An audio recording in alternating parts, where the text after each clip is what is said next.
Hello students, welcome to my YouTube channel. Today we will discuss about very important topic which is signals. Signals क्या होते हैं? हमारे computer network में हमें पता है जब हम सेंडर से रिसीवर तक कोई डाटा ट्रांसफर करते हैं, उनके बीच में कम्युनिकेशन करते हैं, तो कम्युनिकेशन हम सिग्नल्स की फॉर्म में कर रहे हैं, क्योंकि अगर वो कम्युनिकेशन वायरलेस है तो वो सब सिग्नल्स की फॉर्म में हो रहा है। तो वो सिग्नल्स की फॉर्म में कैसे होता है? वो सिग्नल जो होते हैं वो इलेक्ट्रोमैग्नेटिक और इलेक्ट्रिक करंट होते हैं जो डाटा को कैरी करते हैं। उनके पास डाटा होता है और वो एक सिस्टम से अनदर को कैरी करते हैं। ये फंक्शन होता है जो इन्फॉर्मेशन को कन्वे करता है।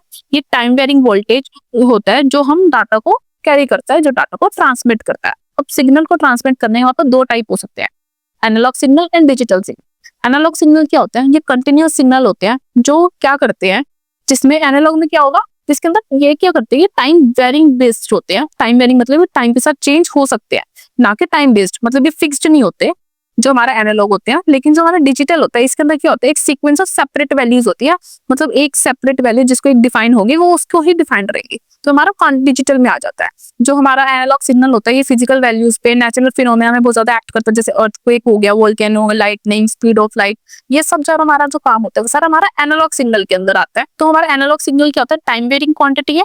मैक्सिमम मिनिमम वैल्यू क्या हो सकती है, पॉजिटिव या नेगेटिव में आ सकती है। ये पीरियोडिक हो भी सकती है, नहीं भी हो सकती, नॉन पीरियोडिक भी हो सकती है।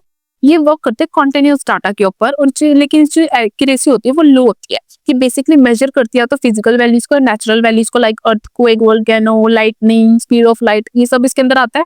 आउटपुट जो वैल्यू होती है ना, जो फॉर्म होते हैं वो कर्व लाइन या ग्राफ की फॉर्म में होती है। फॉर एग्जांपल हमारी टाइम वेरिंग है तो टाइम के साथ वेरी कर रही है, मतलब ये पॉजिटिव भी हो सकती है, नेगेटिव भी हो सकती है, और ये जो कर्व्स की फॉर्म में, लाइन की फॉर्म में इसका ग्राफ बन रहा है।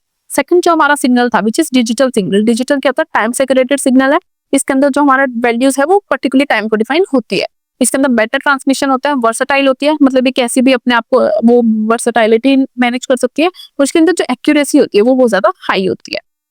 अब अगर हम सिग्नल की बात करें तो सिग्नल में सबसे इंपॉर्टेंट चीज जो आती है विच इज बैंडविड्थ। बैंडविड्थ क्या होता है कि डाटा ट्रांसफर कैपेसिटी होती है, कि कैसे हम पर बिट सेकंड में हम कैसे कितना डाटा को ट्रांसफर कर पा रहे हैं, विच इज बीपीएस। वो सारा हमारा बैंडविड्थ के अंदर आता है। ये इंडिकेट करता है पर्सन की कैपेसिटी को कि कितना वो ले पा रहा है एक पॉइंट ऑफ टाइम के लिए। मान लो ये हमारा कोई ग्राफ बन रहा है, तो इस ग्राफ की जो पीक होगी ये होगा उसका मैक्सिमम, और जो इनके बीच का जो डिफरेंस होगा दो पॉइंट्स के बीच में, उसकी बैंडविड्थ होगी कि इस दो पर्टिकुलर पॉइंट के बीच में हम कितना जो वो पर्टिकुलर डाटा वो ट्रांसफर हो पा रहा है, कि डिटरमाइन करता है कि हम कितनी जल्दी कोई पर्टिकुलर डाटा को ब्राउजर में लोड कर पा रहे हैं, वो उसकी बैंडविड्थ को बताता है। अगर हमें कोई भी पर्टिकुलर डाटा के सिग्नल को बैंडविड्थ को इंक्रीज करना है तो इसके अंदर हम इंटरनेट के प्लान को देखते हैं, राउटर देखते हैं, इंटरनेट केबल देखते हैं, ताकि हम उसको इजिली एस्टेब्लिश कर सके। अब हमें पता है अगर हम सिग्नल्स को एस्टेब्लिश कर रहे हैं तो सिग्नल को एस्टेब्लिश करते टाइम, क्योंकि वो सारा हमारा एयर में हो रहा है, तो एयर में होते टाइम उसके अंदर आप कुछ भी इंपेयरमेंट आ सकती है। इंपेयर मतलब उसके अंदर कोई भी गड़बड़ी आ सकती है कि वो सिग्नल हमारा अच्छे से एस्टेब्लिश नहीं हो रहा है या फिर वो अच्छे से डिटरमाइन नहीं हो पा रहा। तो वो कैसे इंपेयरमेंट्स आती है, तीन फॉर्म में आती है। फर्स्ट होती है हमारी नॉइस, सेकंड होती है हमारे पास डिस्टोर्शन। डिस्टोर्शन में क्या होता है, हमारी जब सिग्नल इधर उधर हो जाते हैं।